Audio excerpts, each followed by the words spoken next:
I was back out there. I wanted to ask him what he's using. He's using water. I know I reacted when he first started doing it, so I don't know if he's taken off the layer of cement. And so I assume now then the next step is they're going to come in and cover it with something, either paint or varnish or something. The sidewalk's outside, and yeah, I do react to it. I am now. It's out there blowing it, and outside as I do the tape. Now, I'm going to read this again, and this is political if you care to go back. Remember, they're over in Syria. Excuse me, this is from what they're doing. I don't care what they say. They're using high-powered water hose, and it's going in here on my floor. This has all been a joke to them. They're showing me. This is after they told me to leave because I told them that I had shingles, immune disorder. They know it. This has been going on, and I've read the letter from when I was taken to Affordable on the 17th or 14th of August '09 by the state trooper, Carl Barton, retired, after fuel had been poured on my tent up in on Roanoke Mountain. And I had to sit at the picnic table all night, the rest of the night, and the next day his wife brought me down to Affordable over on of Starkey Road. And anyway, when his wife left, if the fuel hadn't been put on the tent, I didn't even think about that until I started thinking about what she said. If the fuel hadn't been put on the tent during the night, it wouldn't have created a situation where she brought me down to Affordable.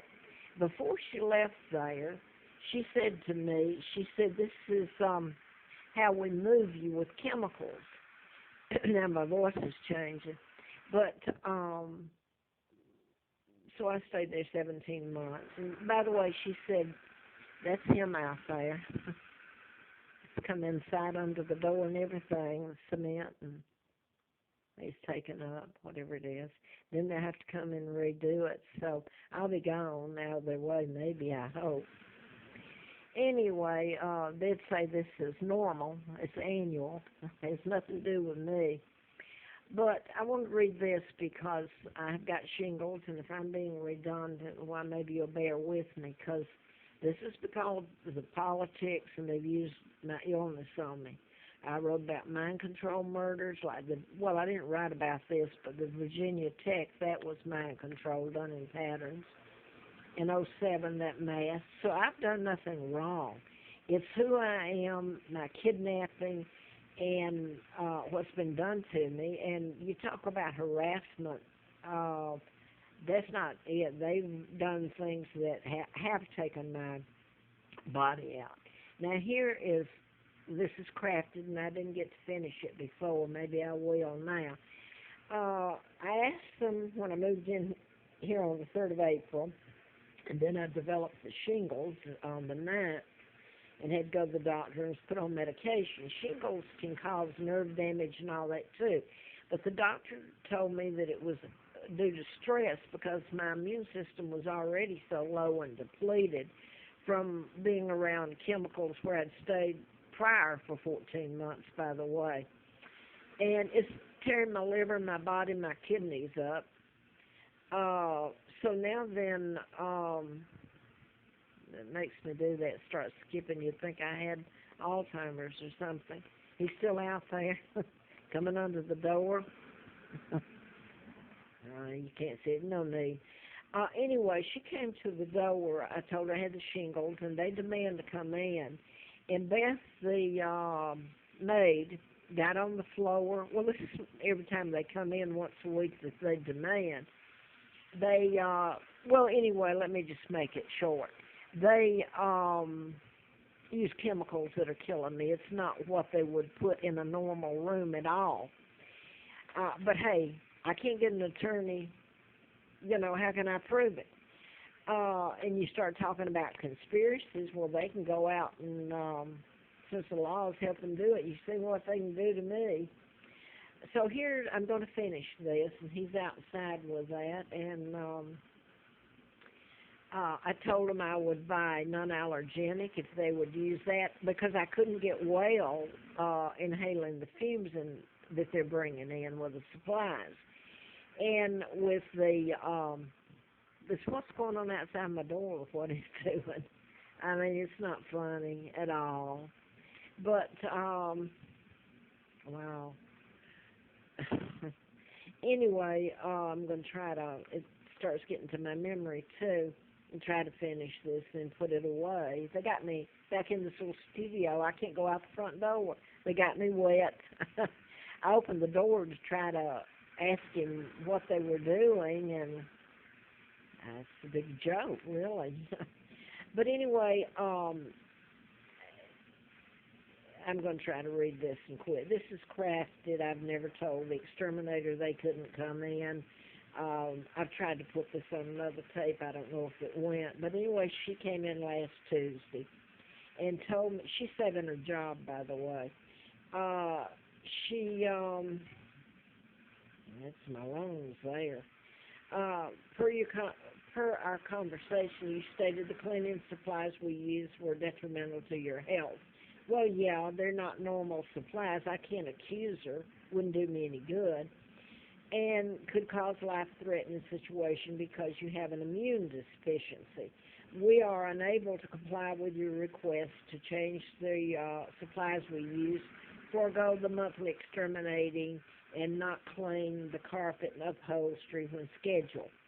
While sympathetic to your situation, we're under strict legal regulation from the government, OSHA, and do not intend to change any corporate policies. Remember, they've been doing this, deliberately putting chemicals in, and now they've crafted this letter to me. Saying it would be better, it would be in everybody's best interest for you to find alternate housing that would be better suited to your needs. You will be allowed to pay for one more week, which will make your checkout date Thursday the 22nd of 14 by 11 a.m. Debbie McKay, manager. Now, this was sent over from corporate headquarters. I only got it yesterday. And this is the weekend coming up. It's Memorial Day. And I'm 75 years old and can hardly walk. And I'm remembering something that Larry Flint, during all this, when I was flown out there during the political campaign, because he had been shot and the person that shot him was programmed. He's doing my door and everything. I don't know what that's got to do with the flooring he's taking up out there, the sidewalk. It's all over my window. Wow, they're getting me. But anyway, it's not funny. I don't know what to do about it. Run out the front door. But anyway, Larry Flint, when I was out there in October of '83, he said to me, he had paid for me to come out. It was role playing. And he took me to a couple of rooms in his house. And before, when I was out there, they had one in the lily pad room, like the picture here. Now he can't, he has a room there. He's invited me out. Well, I'm pushing him in the wheelchair, and we finally find a room, and his daughter's room, and he says to me, I guess there's no room in the inn. Well, I haven't seen him since then. He furnished me a car for a year, and I know he was locked up in Butner and fed psychotic drugs for telling the truth. That's a federal. So here I am. I wish this were over. I never did anything to anybody. I got kidnapped and brought over here. I had all the goodwill going. I wrote about I haven't received anything out of this but hell. And it's not going to stop till I'm dead or the law works for me. Hey, you know what? Or if God stopped it all, because all these people were good Christians, most of them, and believe in God. They must think something's wrong with him then. Do they think he's a nutcase or what? And if you get mad at me for saying that, how do you think they're going to explain it? Do you think God doesn't know their intent since they bring God into all this? It would be nice to hear his opinion, you think?